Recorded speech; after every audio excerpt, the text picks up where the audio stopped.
Hey, it's Russ Reynolds here from Copy.biz. Thanks so much for taking the time to watch this short training. In this video, I want to share with you the 3 things that top earning copywriters do differently, and I've capitalized earning for an important reason here in a second. But this started when I got into copy, pretty much 15 years ago. I was dabbling in it. I wasn't a full-time copywriter back then by any means, but started learning what copy was. And eventually I started asking myself, why do some copywriters struggle to make $5K a month? Why do some make $10K?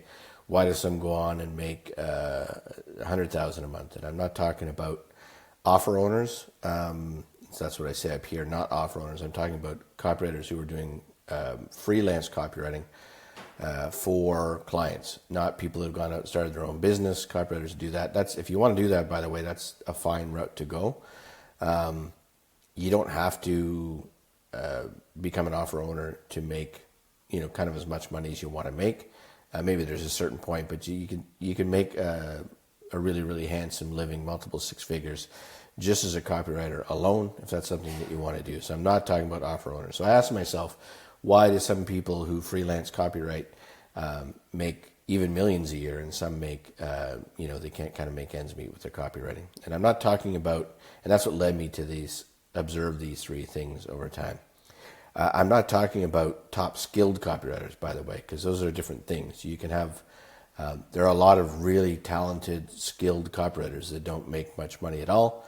And there are, likewise, there are a lot of sort of B-level copywriters who have cracked the code to making a lot of money as a copywriter.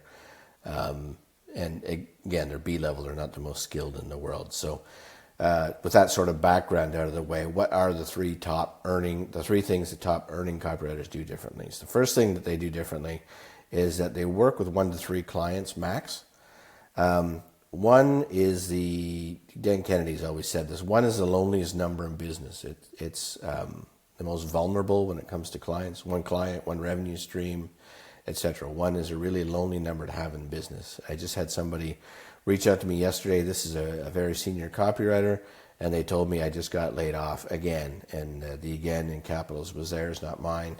That's a direct quote. And the reason, that the person is likely scrambling, right? Because they just got laid off. Their income stream completely dried up overnight because they went all in with 1 particular client.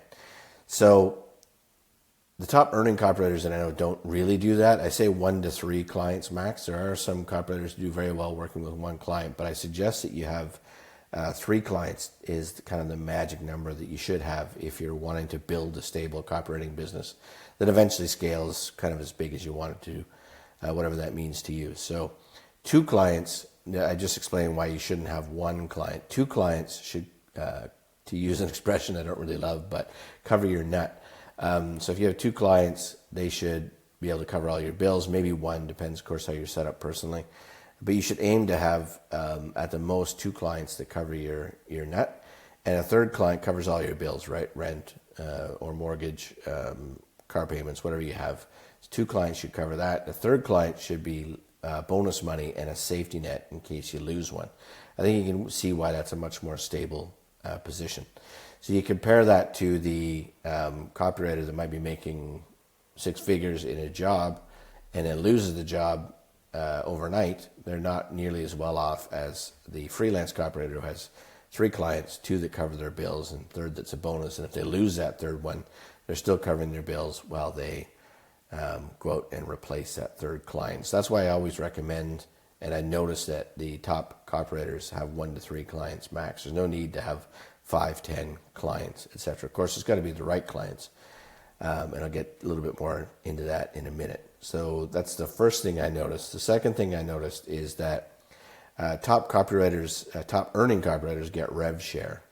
And in case you're not familiar with rev share, it's like performance pay or revenue share.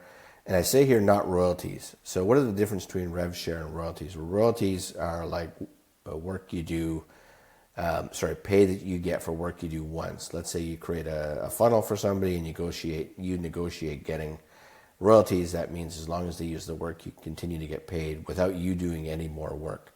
And of course, that sounds amazing. That's passive income, etc. But Rev share, on the other hand, is like when you continue working with a client and they pay you a performance basis. So it could work out to be the same.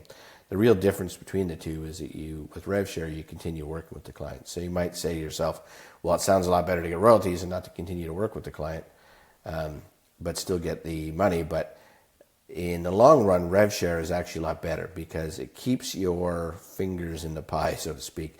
It leads to ongoing retainers, right? So if they are wanting to continue to work with you, then and you're getting a rev share, it leads to like this flywheel effect where you're getting a retainer, you're getting a rev share. On top of that retainer, you have the most control. So when you're actually in the business and working with them every month, you've got control in there. And when I use the word control a lot in my training, and I don't mean to make it sound like any kind of a control freak. It's more like you want to help your client control the best outcome, right? It's best for the client and for you. And it doesn't mean ignore what they say. It doesn't mean be a control freak. It just means that you're in there looking at data, looking at what's working, what's not working, help improve. And the better that you help them improve, the more rev share you're going to get in the long run. And so now you can start to see here that top earning copywriters, they do work that leads to ongoing retainers for 1 to 3 clients, and they get rev share in those clients so that they've got the stability. I said 3 retainers can 2 should cover your nut. The third should be a bonus. And then when you start adding rev share into that, that's where you're really starting to build some income beyond just the retainers and being able to bank a lot more. So when you do rev share instead of royalties, like I said, leads to ongoing retainers. It is the most control, and you should always be in a position of control. Control meaning like I know lots of copywriters who've gotten royalties, and unbeknownst to them, they're not in touch with the client very often. They're just getting the royalty checks every quarter. Someone comes in, they hire other copywriter to come in and knock that piece of work off, whether it's a funnel or whatever the copy is. They hire somebody else, and then the person loses the royalty, doesn't really have a chance to fix it. That's why with rev share, it keeps you in a position of control, even though you're doing a little bit more work than royalties. But you can also build that income stream bigger than you would have if you were getting royalties alone. So those are the first 2. First, number 1 again is 1 to 3 clients max. Number 2 is they get rev share. And number 3 is they negotiate earn-in equity. So this might be like, depending where you're starting from, this can be something that you think about like down the road. It doesn't have to necessarily be today, but as you're looking to build real wealth through your copywriting business, you should think about this idea of earn-in equity.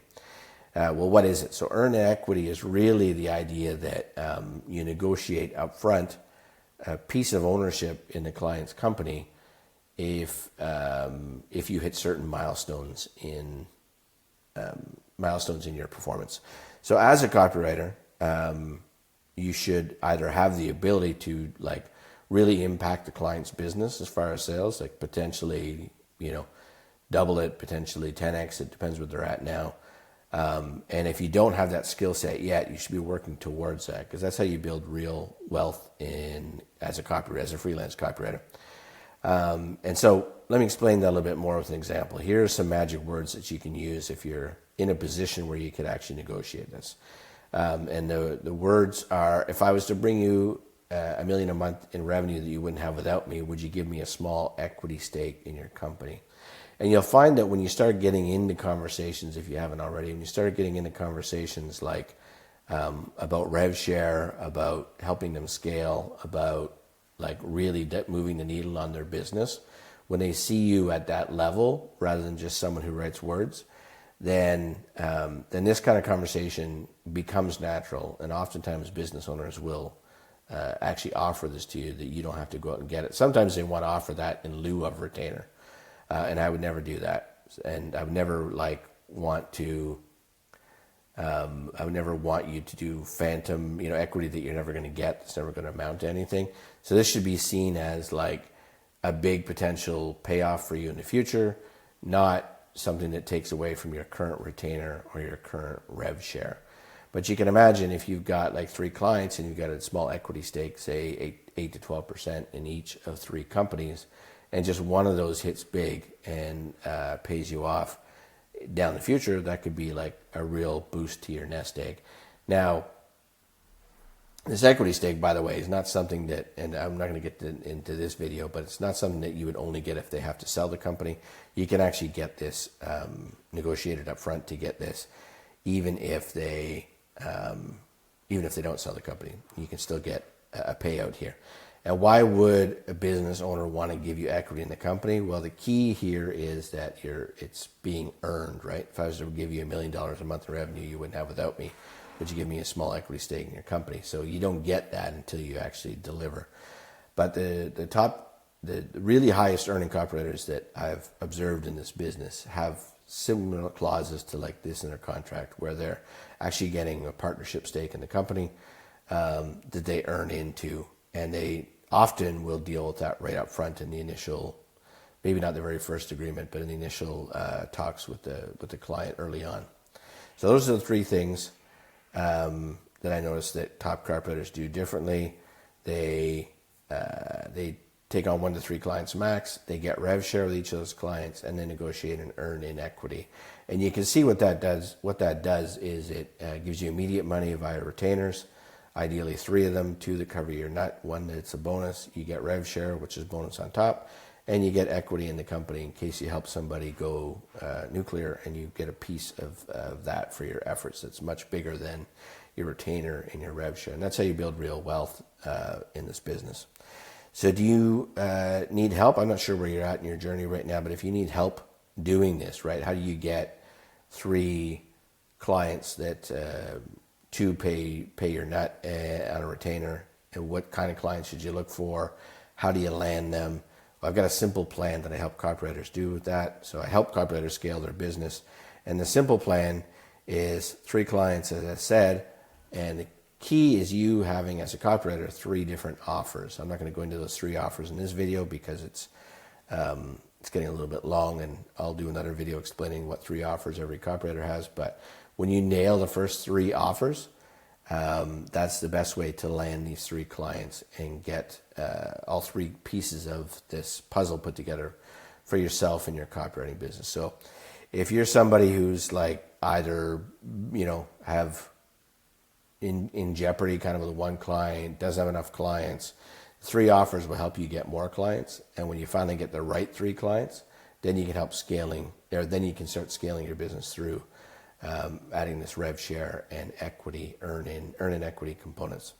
So that's my simple plan that I help copywriters with.